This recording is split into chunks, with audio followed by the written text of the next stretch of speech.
there, my name is Alexis. I'm going to be your student nurse today. I'm going to perform some hand hygiene and close this for some privacy. Can you tell me your name and date of birth? Edward Landon, 11/26/03.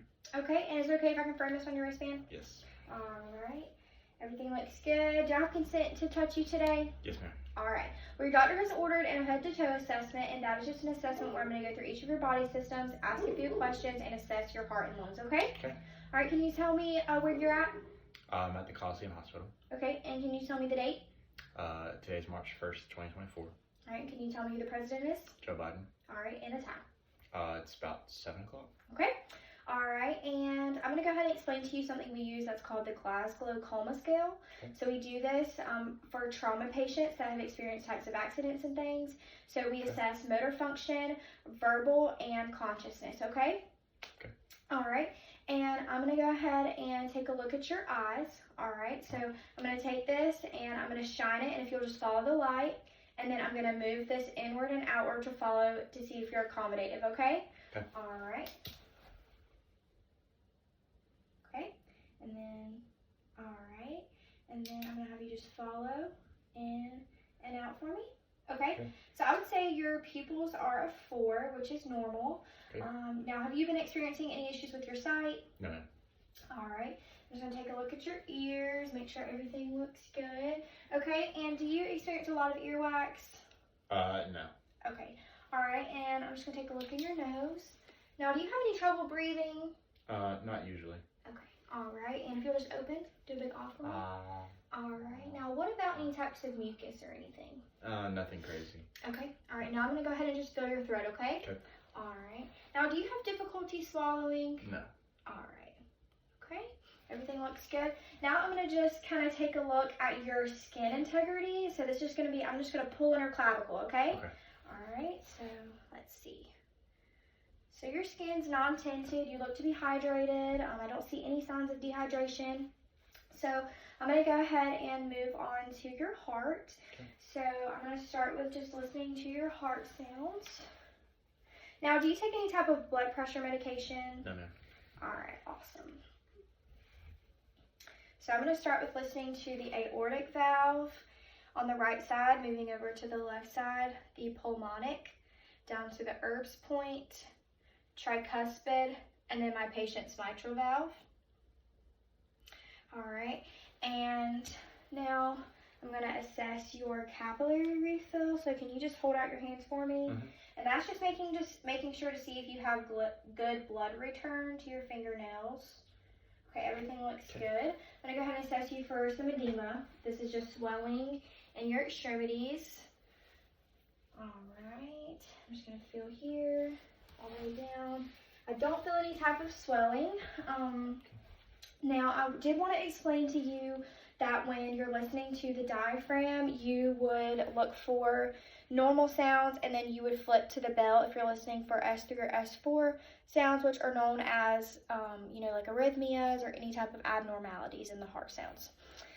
Now, I'm going to go ahead and listen to your respirations. Okay. So if you'll just take a deep breath every time I lay my stethoscope down, okay? Sounds good. All right. And do you happen to have any type of breathing issues? No. Okay. So I'm going to listen to the 4 anterior sounds. Okay. All right. Okay. All right. Now your left lateral. Okay. And your right. Okay. Now I'm going to listen to the back.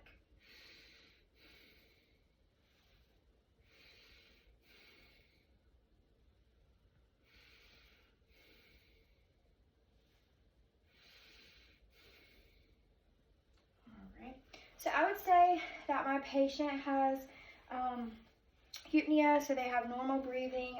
Their respiratory rate was about a 12. Everything seems to be good, no adventitious sounds. And I'm going to go ahead and now check your pulses, okay? So if you'll hold out both of your arms for me like this. Okay, my patient's radial pulse is a 2+. And now I'm going to go ahead and check the other pulses in the body. So I would check my patient's carotid. All right, and then this would be the auxiliary pulse. If you'll hold hold your arms out for me like this. These are both of the brachial pulses. And then this would be the popliteal pulse on both sides. And then I would go down to right behind the ankle and I would check for the pulse there. And my patient's pulse is a 2+ right now on the posterior tibialis. And then for the pedal pulse, that would also be a 2+. And then I would also want to go ahead and check here. So I'm just going to place my hands here to check your femoral. Okay, all right. And moving on, I'm going to go ahead and look at your bowel sounds. Now, if you'll just lay down for me, I'll have you lay down, and I will need to lift up your shirt for this. All right. And do you have any issues using the restroom? No, ma'am. Trouble urinating? No, ma'am. All right. And are you experiencing any pain in your abdomen? No, ma'am. All right, so I'm going to go ahead and lift this up and look, okay? Okay. All right, so I don't see any type of distension. It doesn't look like there's any type of swelling or anything like that. So I'm going to start with listening to the right lower quadrant. And if I hear bowel sounds here, then I would not need to proceed. But if I did not hear bowel sounds, I would move in a clockwise motion. So I do hear bowel sounds.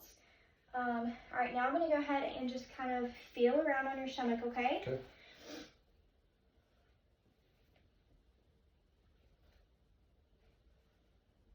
Okay, everything feels good. I'm going to go ahead and push this down, okay? Okay. All right, and now I'm going to have you stand up for me, Okay. and I'm going to have you just walk heel to toe, okay? All right. All right. All right, good job. Okay. Okay, you can just turn around for me. If you'll stand right here, I'm going to have you place your arms out to the sides. Yep. And if you'll close your eyes for me.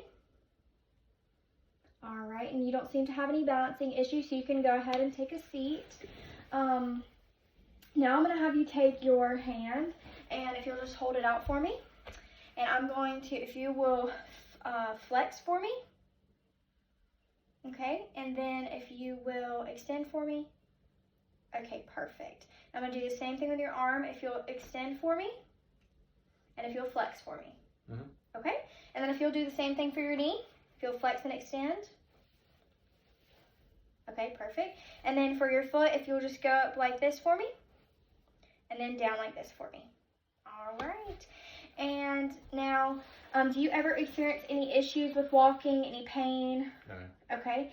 And I'm also going to go ahead and explain to you what an ascending spirometer is. Okay. This is just a device that we use to help with sputum production, which is just mucus and coughing and everything.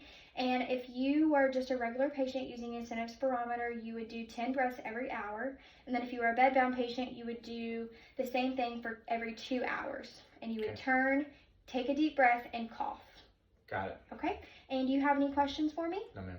All right.